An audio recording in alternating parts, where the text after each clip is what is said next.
teamwork, hard work, perseverance, greatness, success, failures, motivation, humility. Those are things that this game has really taught me.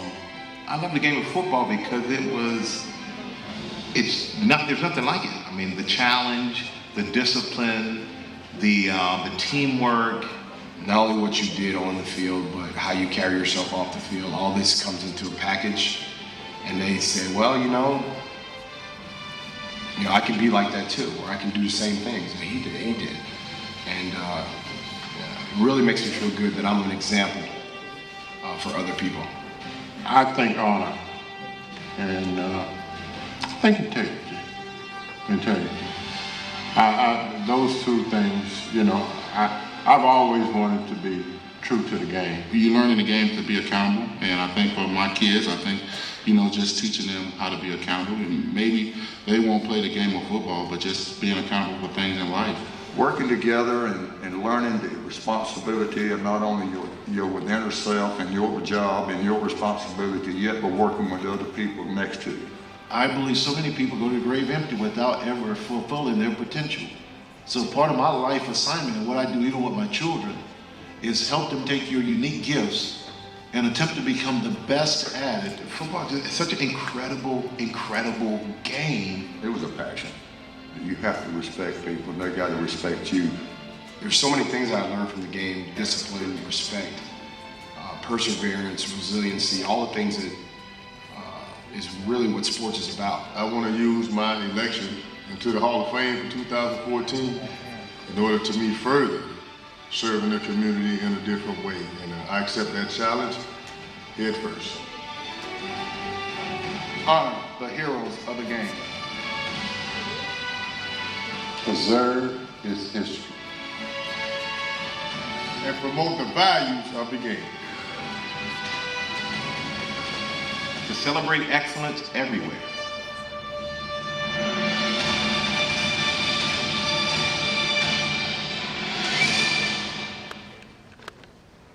Well, good morning.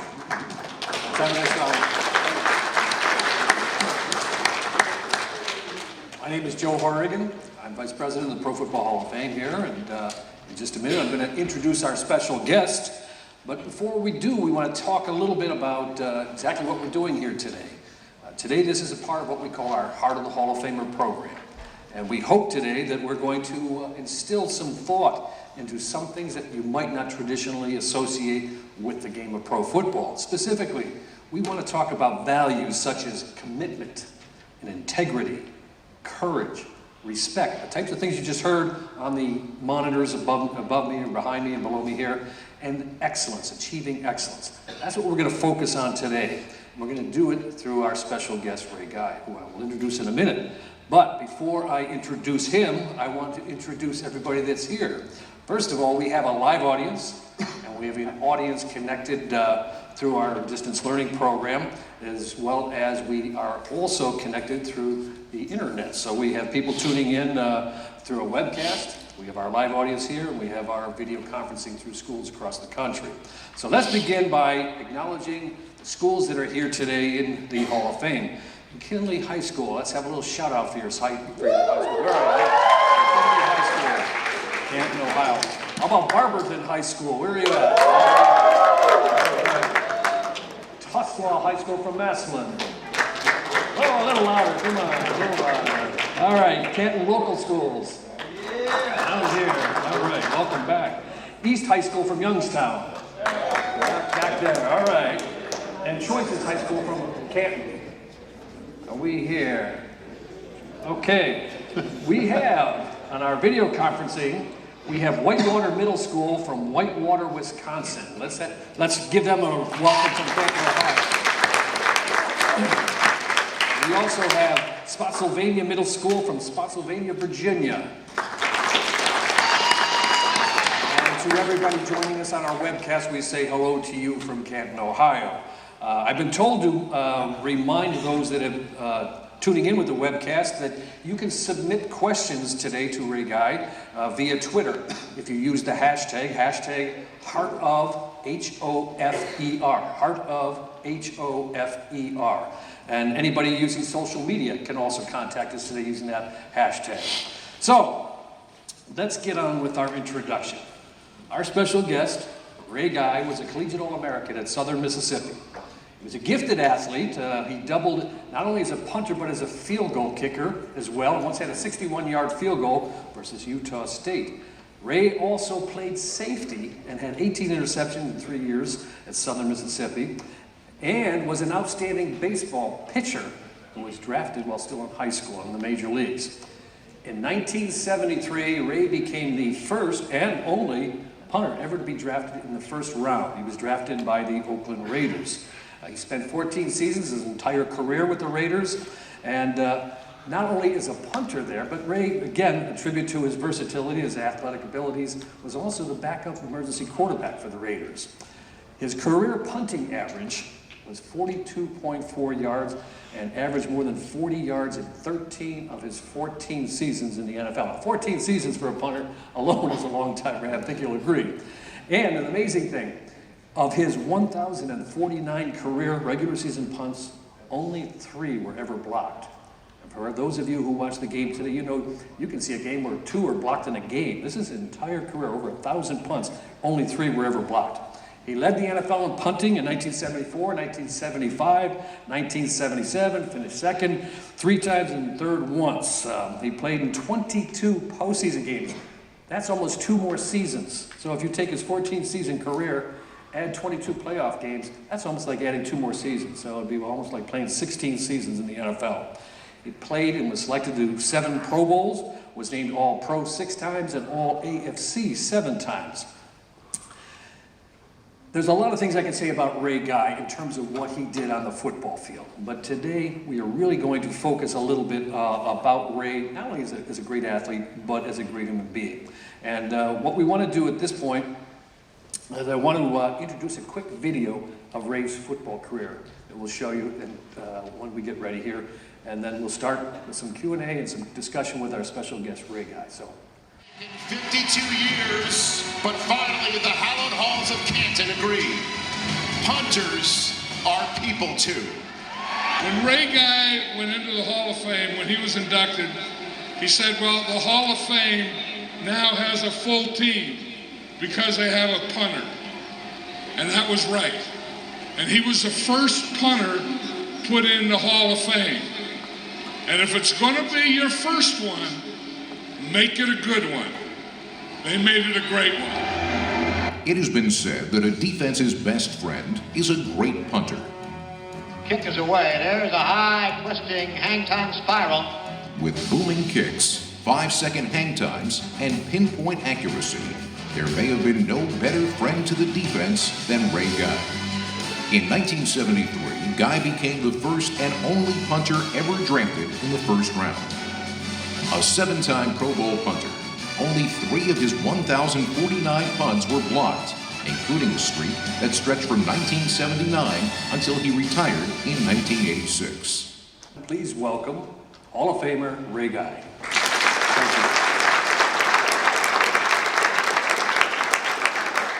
Ray, just to start the program, we open it a little bit with just a little bit of a reflection that you might think about your career and how it really impacted the rest of your life, and then we'll kind of move on from there. Well, I tell you, it's been a long road, and I've said that a bunch of times since February, you know, when I found out I was inducted into the class of 2014. But it's inspired my life throughout my career as far as an athlete is concerned, is that, you know, it's a blessing, it's a gift, it's an honor to be able to go through your life and do something that you really enjoy doing, but yet keeping everything in perspective of who you are, what you are, and where you come from. You know, we all have an ability to do anything. We just got to find out what that ability is and where we're destined to go. I had no idea growing up that I would wind up to be a professional football player. I was just doing something that I enjoyed doing out in the backyard and around. I never stayed in the house because Mom and Dad wouldn't let us stay in the house. And but the deal is that I knew I had a gift. I knew I had a destiny, and I just had to find out what it was. I just kept pursuing it, being around good people. I always say, if you're going to be great at something, be around somebody that's greater, because you learn from them just by working with them, learning things from them, and working together. One thing I grew up with my family is that you were taught to be yourself, but able to respect others, to cherish what other people do. That would help you and help yourself. But it's been a great ordeal. I've had the opportunity that a lot of people do not get to do. Their ambition is maybe to make it into the pro life, whether it's football, basketball, baseball, whatever it might be, but sometimes we just don't get that far. But the deal is, if you don't make it, you can always say, I gave it my best shot. It's not the end of the world, because there's one thing about professionalism is that it's not guaranteed for life. It's a time in your life and a time and moment that you spend doing what you love doing, but it's going to come to an end. It's one of those short-lived lives. But you got to be prepared for life in general after football or after baseball. You got to be prepared for that. And one thing that I instilled throughout the years since I've retired and I've worked with young people, my duty now is what I call a director of the Letterman's Association for the University of Southern Mississippi, where I went. In other words, it's former athletes, men and women, that have come through the halls of Southern Miss and gone on to bigger and better things. But yet they came in as an opportunity to play their sport. One, they love what they're doing, but the main thing what they're looking for, and I instilled into them from the beginning when I do converse with them or have the opportunity to sit down with them and talk with them, is that, you get an education first. Because like I said, football in sports is not guaranteed. You don't know how long you're going to be there. So you got to have something to fall back on. And to have it fall back on is something you can be proud of. That's get your education. Don't take it for granted. I mean, I guess if I had to go back and do something different in my life, I think I would work a little bit harder in the classroom. I got out and all that, but I could have done better. But I was focusing more on the athletic of what I was doing. But I talk with the young people, and I try to instill them about life and about being who you are. And I think now is that we have a tendency sometimes to go beyond the realm of who we are. I know you want to be somebody a little bit better, but the deal is we're all equal. We are all equal from the standpoint we were born and we were given an opportunity to show our wares or our ability or whatever, but we still have to work together, people. You cannot do it by yourself. I know you might have a little bit more talent than anybody else, but the deal is you don't want to overshadow that other person, because it all blends together in the end. And I've had that opportunity. I've had the opportunity to meet great people. I've had opportunity to go places I thought I never would go. And I've been there. I've been into every state in the United States except for one, and that's Alaska. It's too cold. I'm not going up there. But I've had the opportunity to meet people. And I love people. I love talking with people. I love listening to what they have to say, and kind of compare it to what their life is as compared to what my life is. And I have found out in my whole lifetime that everybody has the same life, basically. We just come from different backgrounds. And we have to join those forces together. Looking at the film here, and you read all about my accomplishments and all that, well, that's fine and good. It's got my name on the top of it, but I still had to have other people around me to help me accomplish that. I wouldn't have been able to intercept 18 footballs, interceptions a year. I wouldn't be able to make 7 Pro Bowls. I wouldn't be able to maintain a 42-yard average with the Raiders and all that. I had to have 10 guys in front of me helping me. So it all goes together, irregardless of how much talent I had or how much ability God gave me. He gave me a natural ability to do anything I wanted to do. And I pursued that, and I kept increasing that. But yet, I still had somebody next to me helping me out along the way. Well, you've presented a lot of food for thought here, but one of the things that I hear in your remarks is, excuse me, a lot of what you're saying is there's a certain amount of commitment that you have to make for success. There's a lot of integrity involved in the sense of how you treat others, your teammates. Courage comes into play. Right. You have to face adversity. And you use the word respect a lot. Mm-hmm. Tell a story. I know, a lot of us we're inspired and motivated by others. Some we know, some are just friends, some are family. But I know in your life, there's been some certain people that have been very instrumental in motivating you. I know your brother, your high school coach, right, and your presenter. I was very fortunate, and I'm sure a lot of the athletes sitting out here, men and women, have their coaches or their parents, you might want to say, or one of their siblings or something, had a very influential part in their life to steer them in the right direction of which way I need to go. One of the big inspirations of my life was my parents, and especially from the standpoint of my dad. Dad was a hard worker. Dad was a contractor, and going back to the days of especially back when I was doing that film, The Road to Canton, that documentary, I had the opportunity to go back to some old home places that I had never been back to in years. Of course, it's like anything in life.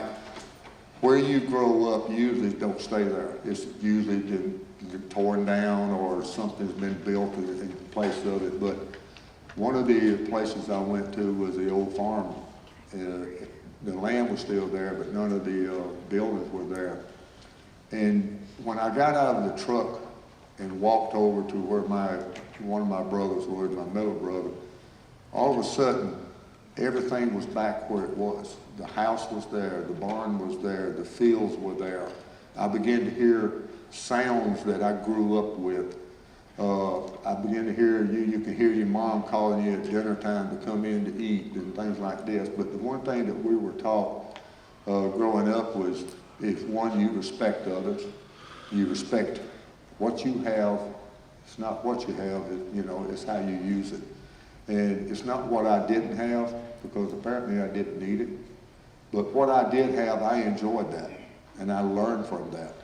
And Dad taught everybody to be themselves. You work things out. If you got a problem, you solve that problem. You figure out a way to make it work, but in it with a respectable way. Because he never wanted to hurt other people's feelings. He never wanted to downgrade other people. And then my high school coach was the same way, and my college coach was the same way. John Madden was the same way. The players I was around were the same way. Everybody was a close-knit family. There was no separation anywhere. If you had a problem, you sit down and you work it out, you talk it out.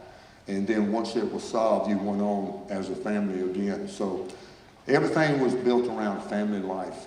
And we helped one another out, no matter what the case might be. And I've carried that over through the years. I try to give back to everybody the teaching that I got through my life and my learning.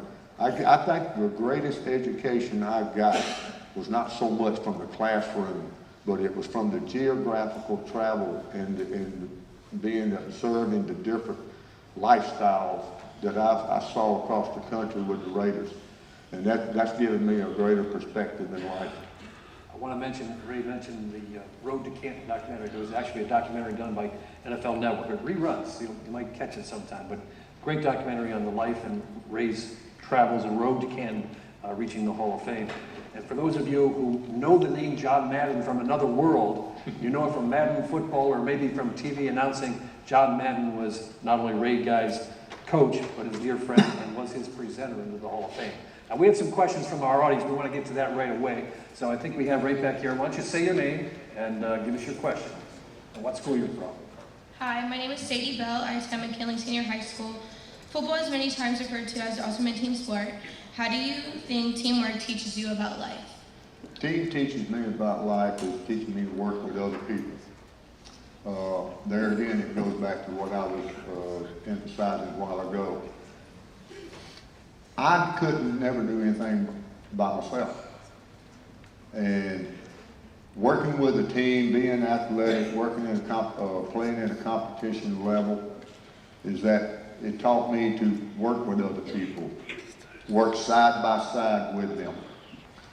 Because I knew my job, and I trusted the person next to me to know his job, and it all blended in together. So it taught me respect of other people and what they know and what I know blends together. So that's the one thing that I learned all my life. You got to be able to work with other people. I don't care whether it's football or athletic or it's in the work world. You've got your co-workers and you got to work together. I'll give you a good example of team. When Ray was a part of getting elected to the Hall of Fame, we eventually go back to their home city where they played. We present them with their Hall of Fame ring. We did this just a few weeks ago. When you saw in the video the pouring rain, we stood out in that pouring rain with his former teammates and the Hall of Famers. 15 Hall of Famers came to pay respect to their former teammate, now their teammate in the Hall of Fame, and stood in that pouring rain while he was recognized. But that goes to that spirit, that feeling of commitment to a teammate. So it's a great example of well, how it should be. help. I mean, it should be. You know, I look at it, once you're a part of an organization or team, and you work together, you win together, then you're always going to be a family. Irregardless of how long you've been there and how long you've been gone. Going back to that, to 2 or 3 weeks ago, and to get back and sit down with my old teammates, it was a family reunion is what it was. And we talked about all the good times and the bad times that we have, but we're still a family and we still all protect each other. And that's what it's always going to be. Okay, we have another question from the live audience. So if you step up, say your name, what school you attend. How you doing? My name's Quentin. I come from Barberton High School. And my question is, after 30 plus years of players getting bigger, stronger, and faster, why do you think nobody has been able to punt the ball like you? Is it training? Did you do something different? Has anyone ever asked you to teach them how to punt? Yes. I've had a lot of people ask me how to punt. They want to be just like me. Well, unfortunately, they can't be just like me because we're all built together. I mean, different, okay? We do the same thing, but we do a little bit different. For the last 20 years now, starting this summer, actually it's going to be starting next month, we organized kicking camps. And it's for punters, place kickers, and actually long snappers. Because long snappers is 50% of a punt. If you've got a consistent long snapper that knows and can put it where you want to every time, you're going to get a better punt. But we've been doing this for 20 years throughout the country, and we go from the East Coast to the West Coast, from north and south, and everything in between. We travel all summer. The camp does. I don't do as many as I used to. I do 5 now that I attend. And we'll have the age group goes from age 6 years old. I've even had old as 50-something. Yeah, coaches, we had some old coaches come in there and want to learn how to teach their punters or kicker, and we wind up putting them in ice because they didn't pull a muscle or hurt themselves the first day or something like that. But we have most of it is your senior high, elementary and high school kids. And all we do is teach them the basics, fundamentals of place kicking, punting, and long snapping. One thing that I believe in, when we get to a certain age, we are developed. We're basically going to be that way from now on. We never try to change anybody totally. We don't want to redesign them. The only way that I would probably do that, if they were like 6 years old or 7 years old, when they're still young and still haven't matured and developed yet from a bone structure and a movement structure, then we will take them, I will take them and develop them from that age on up to get into better habits, because they don't have bad habits at that age right now. But as later on they get up, they get into a movement that is going to be consistent with them. So what I do is I take the best basic mechanics of punting, which I teach and I instill in. This is natural mechanics. I do everything natural. I don't want to change anybody, because God gave you an ability and a movement to make certain movements. So what I'm going to do is take the fundamentals of what I do, keep it simple. I don't make anything complicated, because life right now is so complicated, we have no clue where we're headed. I keep it simple. And so I work on the basic balance, movement. I work on foot position, ball position. Is all I work on. And every one of them, all those mechanics there are what I call universal, which means is you can take that and apply it to anybody. All you got to be willing to do. And here in the last few years, I found that it's a little bit more difficult to get into their mind to be willing to change. I don't know if they're afraid to change from what they've been doing, or they're just hard-headed. And I found out most of them are hard-headed. But what I try to do, I try to get them to understand, all you got to do is make a small little adjustment in the mechanics and the fundamentals, but yet still be yourself. One thing about it is, from a punter standpoint and a kicker, it's not how strong you are. It's not how much strength you have. It's how you use your ability to perform that act. If you use it just naturally, you'll see a better results. And that's all I teach them. But yeah, I work with them every year throughout the country, and I've really enjoyed it. I come in contact with so many young people over the years. I've lost count of everybody. I couldn't tell you who I've done. I've had a majority of them now over the years, and I was talking about this last night when I got in, that over the years of having these young people who come through my camps, what they're looking for is, some type of aid from a scholarship standpoint. Well, we don't go out and bring colleges in to recruit kids.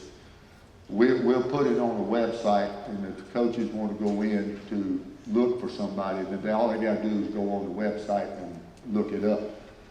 But I found out, and Rick Sang, who is the CEO and director and owner of the ProKicker.com Kicking Academy, he went back a few years ago and started doing a count of all the kids we've had come through and what kind of academic help they have received. I was amazed at the number of young people, young kickers and punters and snappers that have gone on and got some form of scholarship help, whether it be a major university or a small university. So we have been very successful throughout the years of helping parents and young athletes to obtain some kind of education through a scholarship. And the deal is, we've got so many now that have gone through the programs as far as punters concerned, and place kickers and long snappers. I'm very proud of those kids for advancing on to that level. A lot of what you said about just using the gifts and abilities you have, that applies to everything, not just athletics. You use your gifts and your abilities as you pursue things in your personal life. We're going to go to a question from Whitewater Middle School in Whitewater, Wisconsin via video conferencing, Ray. So I think we should see them on our monitor. But Whitewater, are you with us? There they are. You have a question.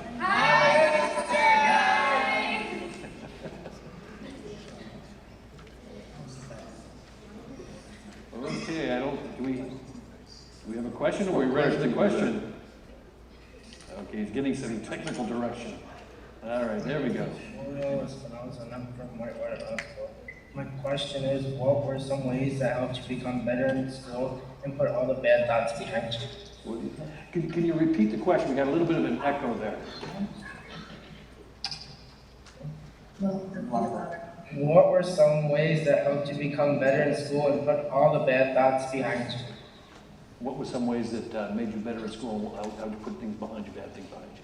Well, what I did was, I go back to, we're only human beings. We're gonna make mistakes, okay?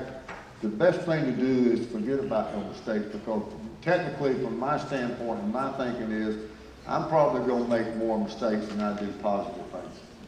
So I take the mistakes that I've committed or made, and I apply them to the good side. Now, from a standpoint of being a kicker or something, kicking is more of a mental thing than a physical thing. Anytime that you make a mistake and you start sitting and dwell on that and you get mad at yourself because you know you could do better, it really plays with your mind from then on. I just totally forgot about it because, hey, look, it happens, it's gonna happen. And I didn't worry about it. Pressure-wise, I never worried about anything on the field. You know, there again, make the mistake, okay, fine, I made it. And, but as long as I was getting it everything I had, and as long as you get it everything you had and you make a mistake, well then you still should be satisfied with yourself. I know it might be something that you knew you shouldn't have done, but it happens. It's tough to control that mental approach to anything that you're trying to do. But if you learn to control your mind and not worry about it, sit and dwell on it, you're still going to have success down the road. We're going to run another video clip here because we talk about excellence. Ray waited a long time to make the Hall of Fame. And we have a little behind-the-scenes video of when the call came to Ray back in February to let him know that he was elected to the Hall of Fame. Why don't we run that video? Hey, baby. We made it. We made it.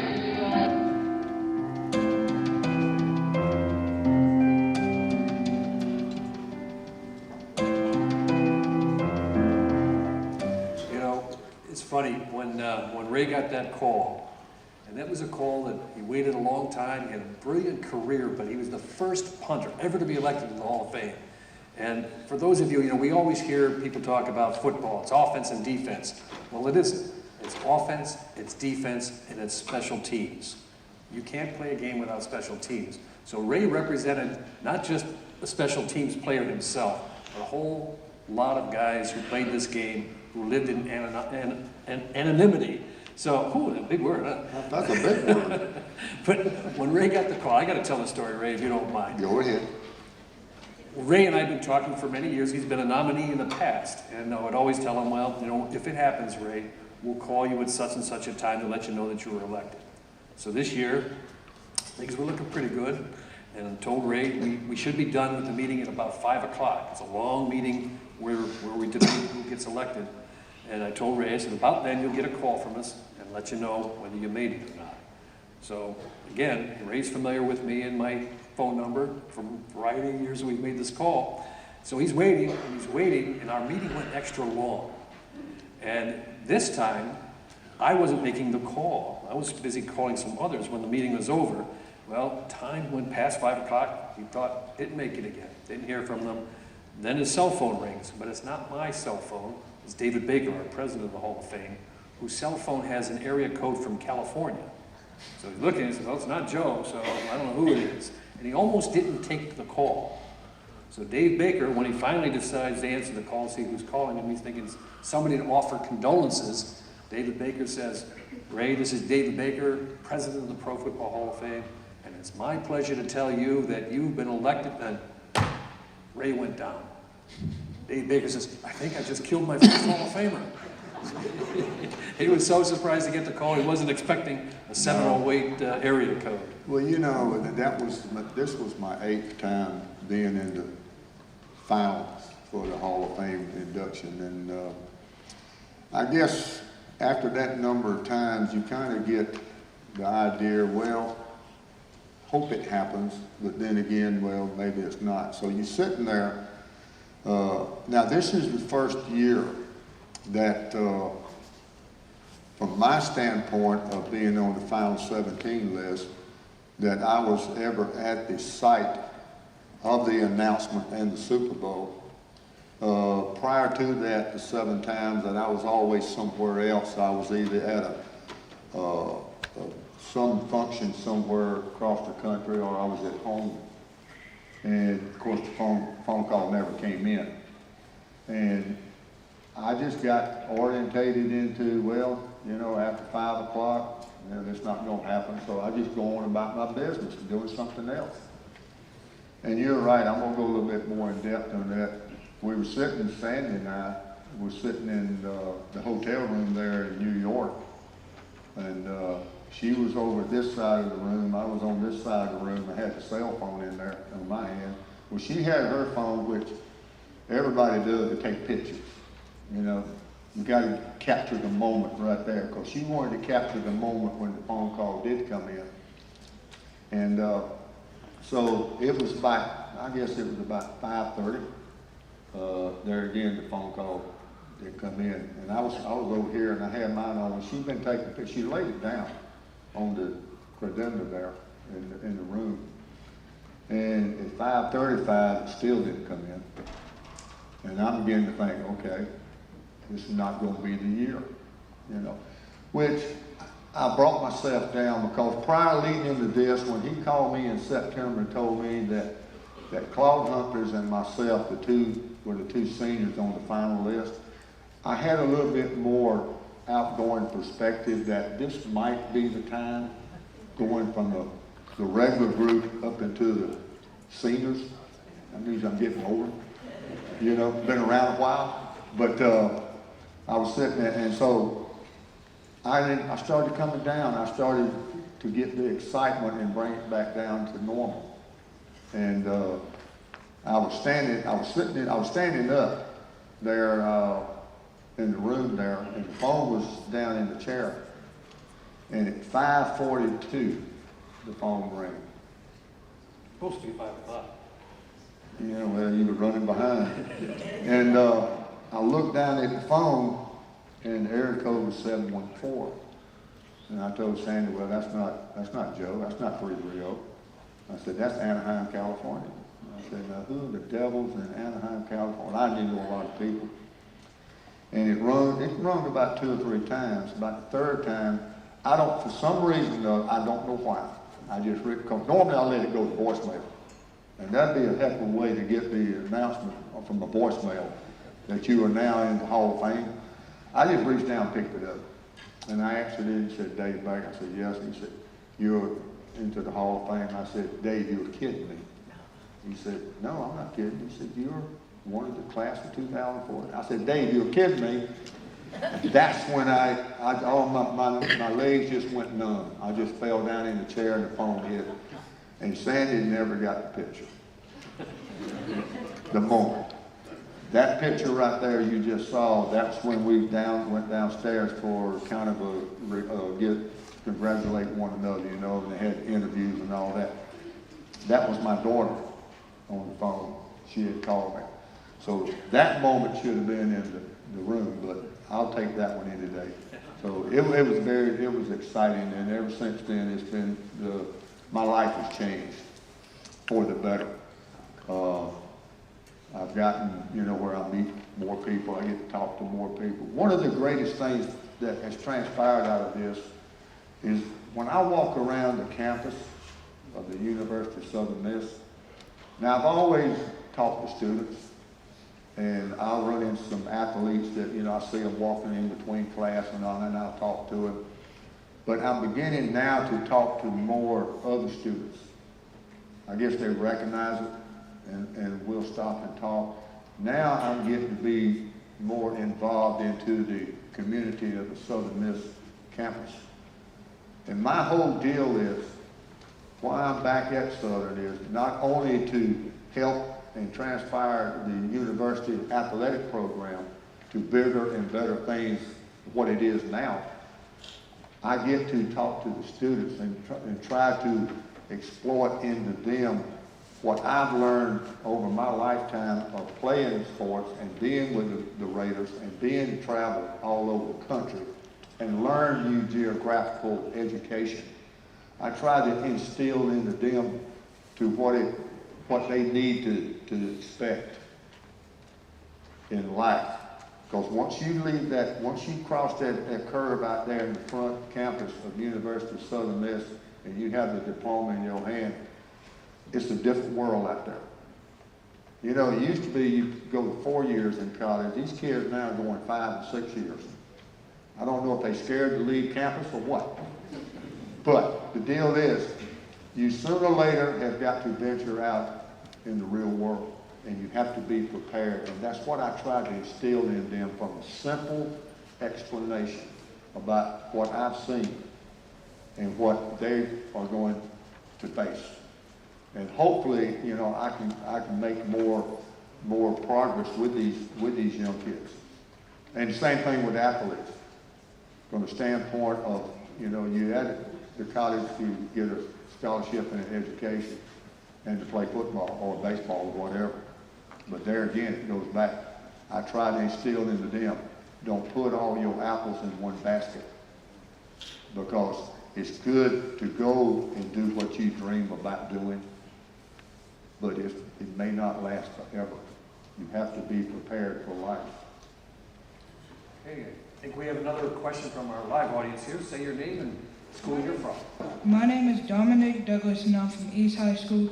And this is my question. What advice can you give young people about developing their character? The character?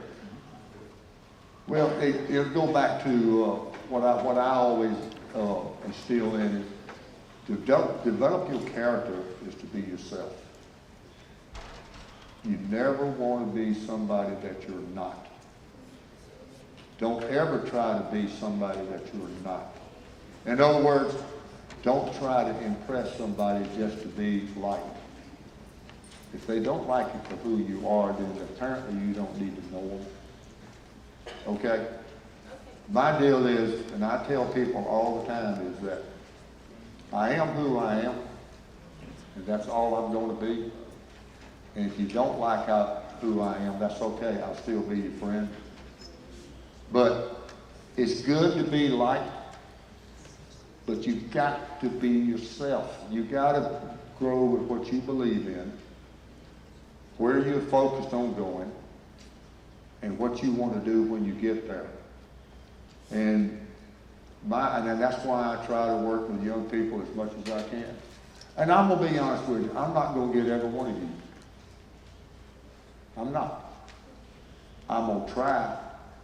But I'm on this road of all I need is 1 or 2, because those 1 or 2 are going to get 2. And it keeps escalating down the road. But my deal, I'm just going to be who I am. I hope I got good character. I hope I portray good things in people. I love to have a good time, don't get me wrong, but I keep it in perspective. I was young once.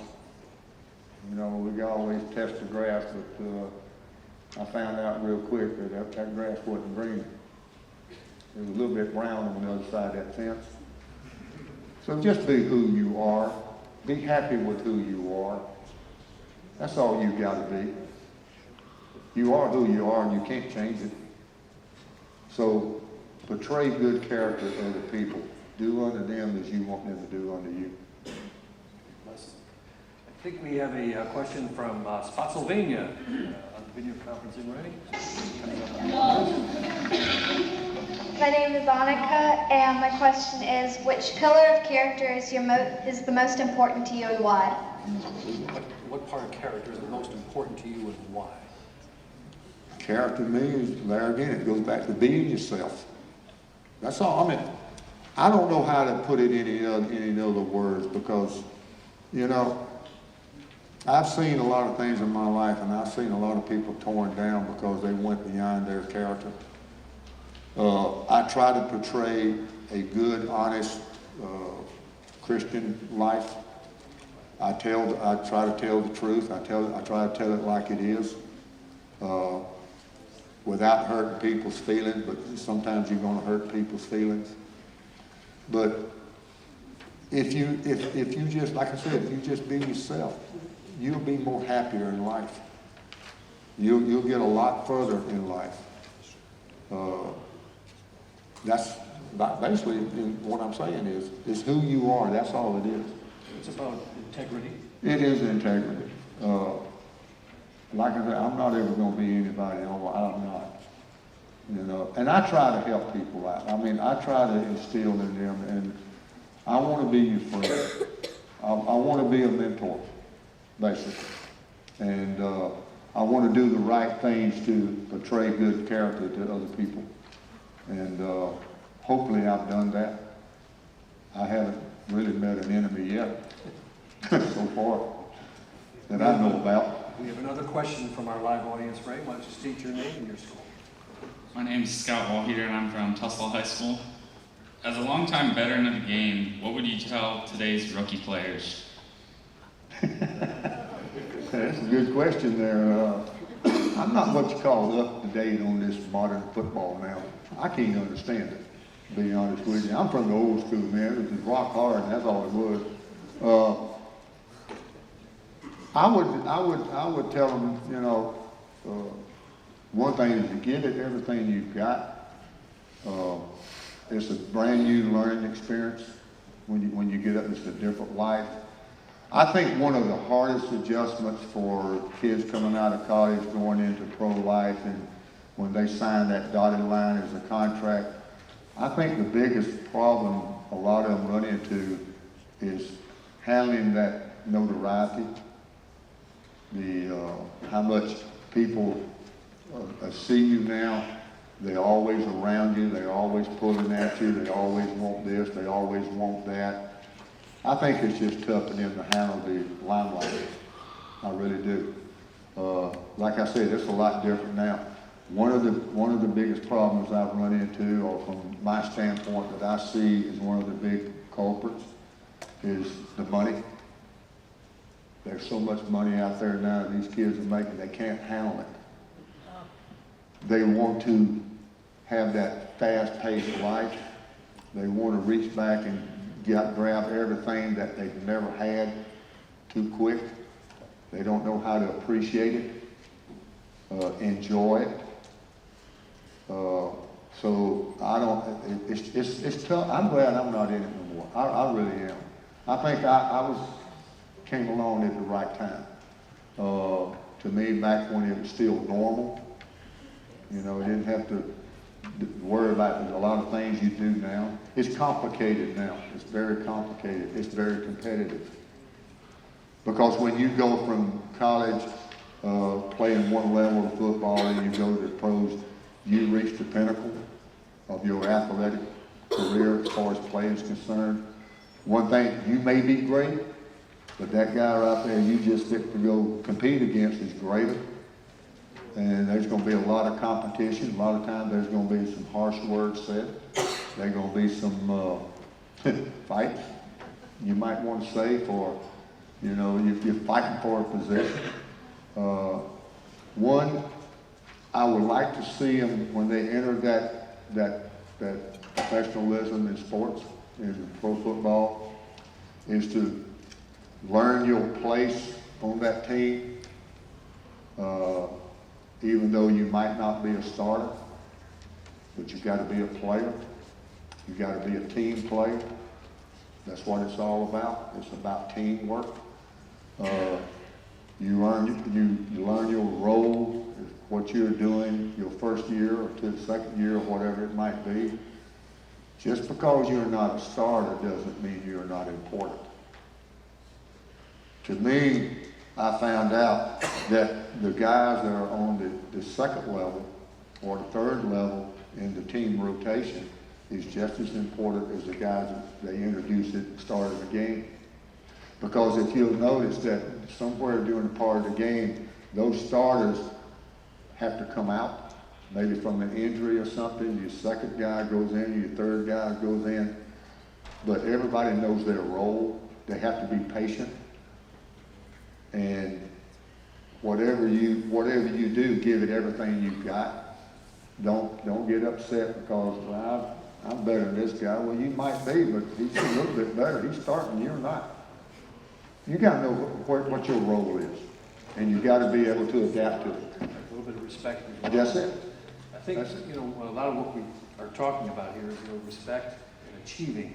Not everybody is going to achieve Hall of Fame level, but if you have respect for you, yourself, and your teammates, you will receive that personal satisfaction and that accomplishment. We're going to go to a quick video again, right? Because I think some of what we're talking about, we don't want to lose the idea that Ray achieved, really against the odds. First of all, being the first punter drafted in the first round, the first punter to be elected to the Hall of Fame, but just being elected to the Hall of Fame. This is a statistic I want to mention to you. In the Hall of Fame, there are more free agents in the Hall of Fame than there are first overall draft picks. So achieving something is possible, even to that level when it doesn't seem likely. Ray's one of those guys that didn't seem likely that it might ever happen, but it did. And let's take a quick peek at some of this past enshrinement ceremony. We'll talk about it afterwards.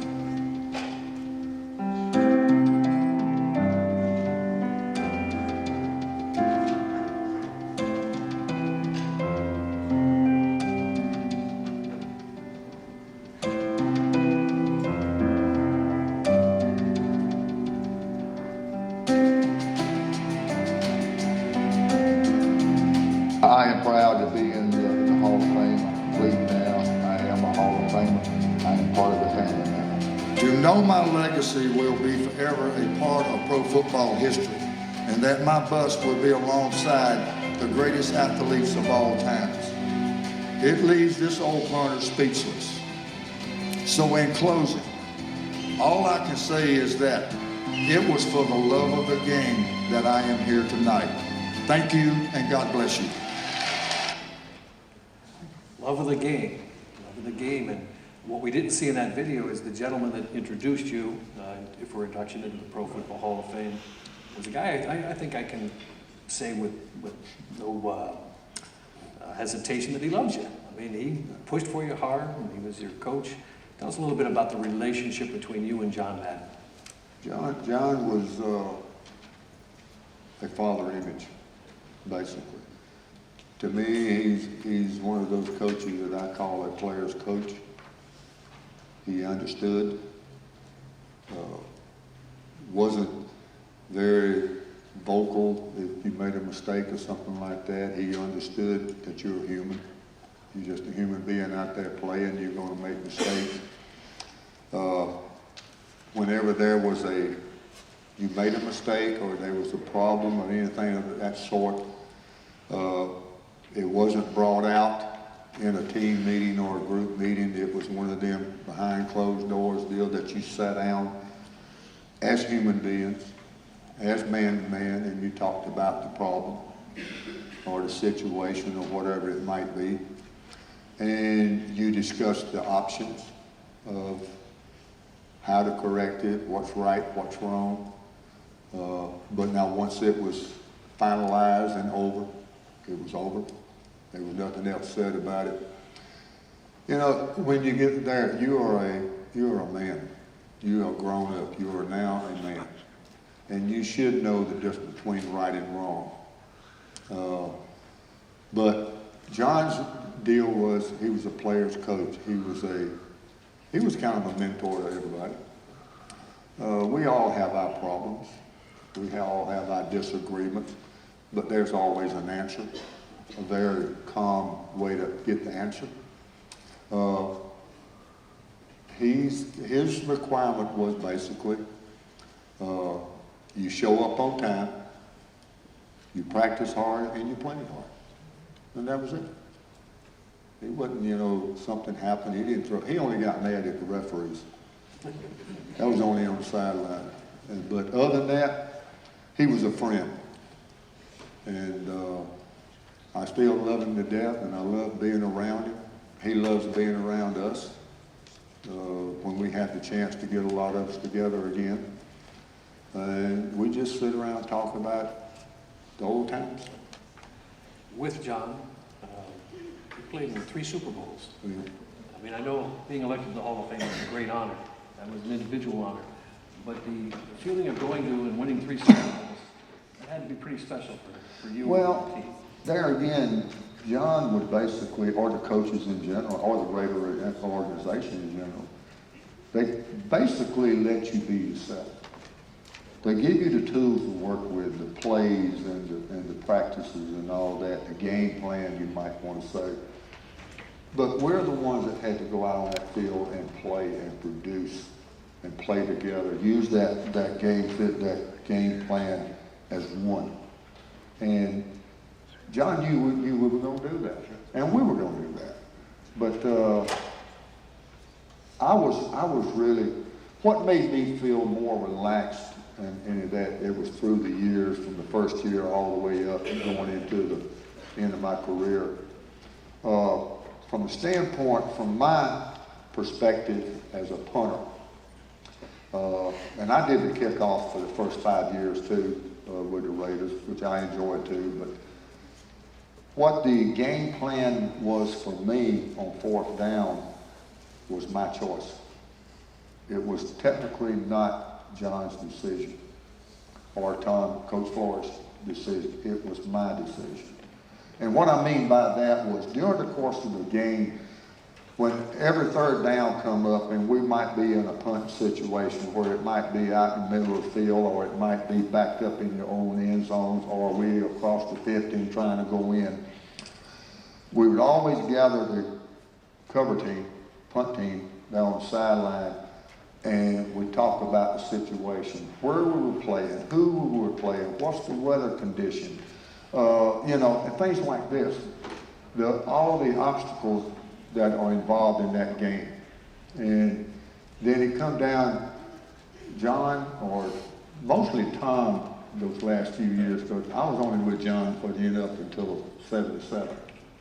And so what they would do was, and it made me feel great, it built my confidence level to no end, is they would look at me standing there on the sidelines and they say, Ray, what do you want to do with it?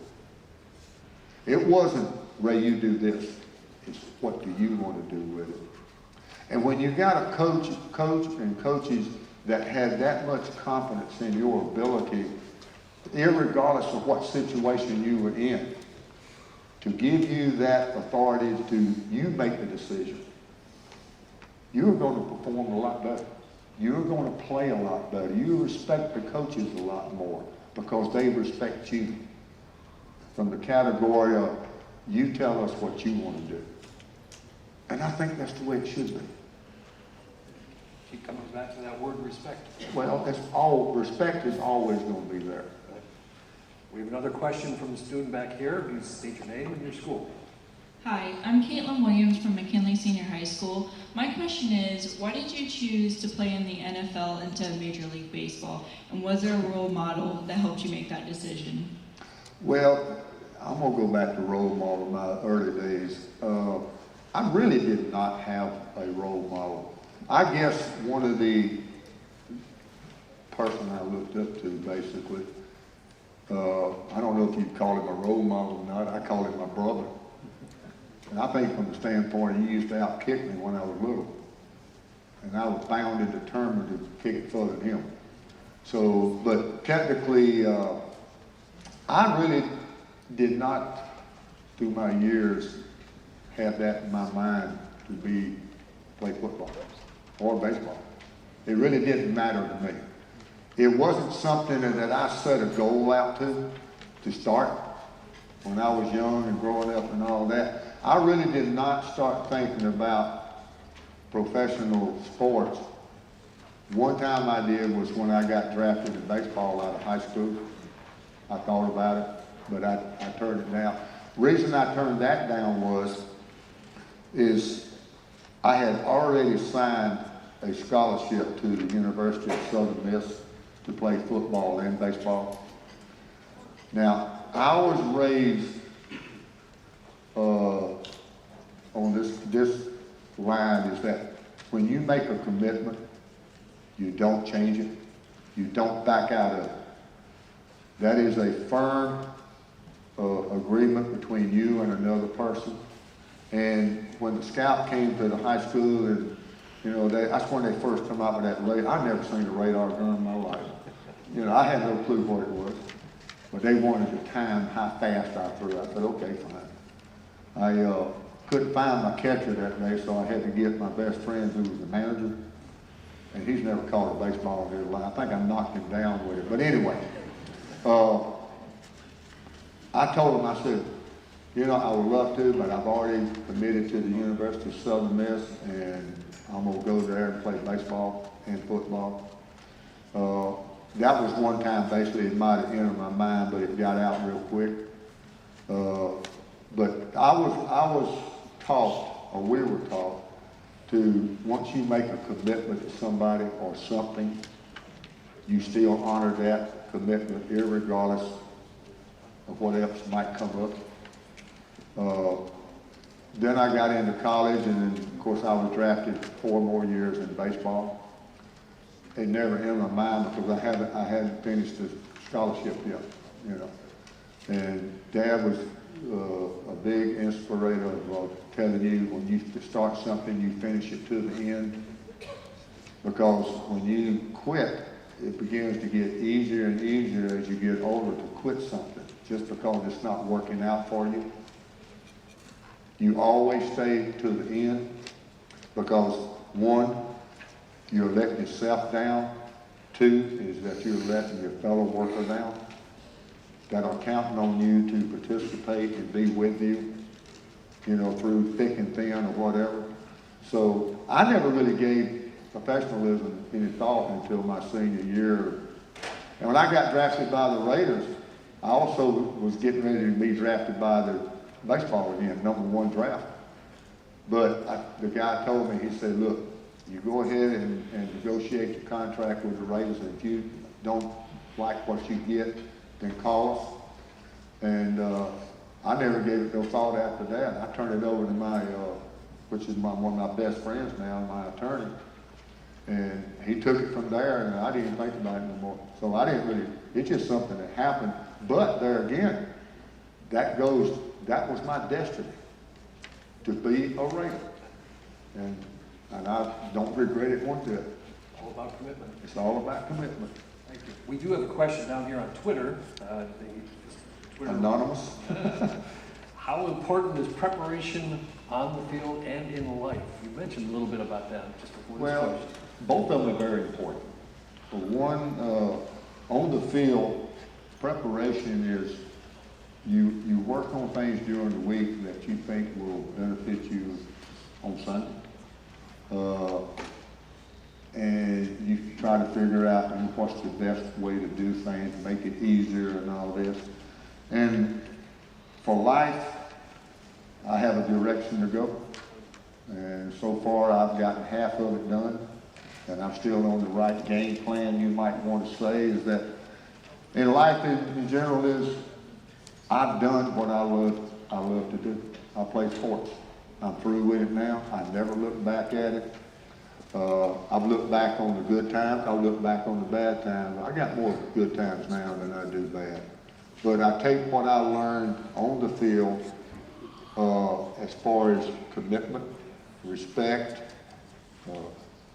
character, all those things that goes along with life. I have transposed it over to life now. And I still try to practice that as long as I'm breathing. And I want to be a good role model. That's what I want to be. And I hope I am. I think so. We have time for one more question from the audience. State your name and your school. Hi, my name is Alexis Burner, and I go to McKinley Senior High School. My question is, what challenges did you face during your way to be inducted into the Hall of Fame? Well, the challenge was being patient. I guess you might want to say. I think one of the challenges is my complete understanding of all the years that I was on the final list for induction and never made it. I think the big challenge there was not really understanding why not so much as me, being the first punter into the Hall of Fame, but why was there not a punter earlier, way before me?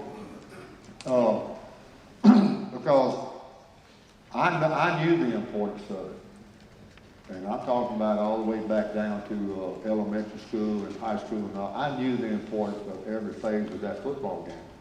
Irregardless of what your job or your chore was, it was important. But for the life of me, I couldn't understand why some of the voters kind of kicked it aside. You know, when you hear all the time, well, punters are not athletes, they're not important. Well, something wrong here. If you're an athlete and you're a player, whether it's an offensive lineman, defensive lineman, a linebacker, you know the importance of a punter. You know the importance of a kicker, period. Well, apparently these guys never played. And with the social media now, you might want to say, and all the Googling they can do, they can find anything they want. And one of the deals that frustrated me too was they always talk about statistics. Now, I understand statistics, but to me, statistic is a pencil mark on a category on a spreadsheet that tells you what you are doing. But it does not, to me, it does not tell the real story of why that number is on that spreadsheet. Because I tried to explain one time to a voter, you might want to say, about all that statistics. And we're talking about this and that and the other. I said, let me explain something to you. I said, you and a lot of other people, when I had a bad punt, and I've had bad punts, don't get me wrong. Some of them tore me up because it just happened. But anyway, I said more times than none, a short punt for me was for a reason. It wasn't because I had a bad punt, it was for a reason. He said, what are you talking? I said, have you ever heard the word sacrifice? Just for the cause of your team getting better and winning? And he said, yeah. I said, I did a lot of my short punts for a reason. The reason being is, I knew who the returner was. I knew what he could do. I knew how their offense was. I had to protect my team. I had to put our team in an advantage, which I mean field position. And a lot of times I would sacrifice 5 to 10 yards just to keep the returner from getting the ball and put him in bad field position. So that frustration was about, they did not understand the true meaning of the word statistics. See, a punter only gets gross and net.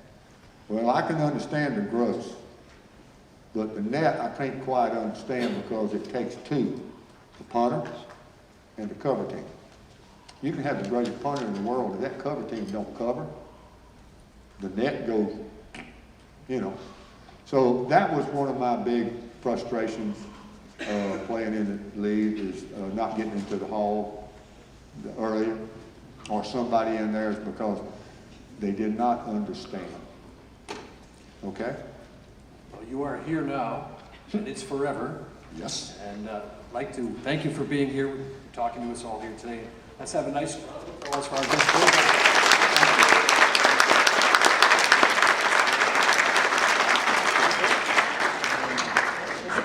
Thank you all for being here. We appreciate your attention, and hopefully you'll come back again when we do this again with another Hall of Fame.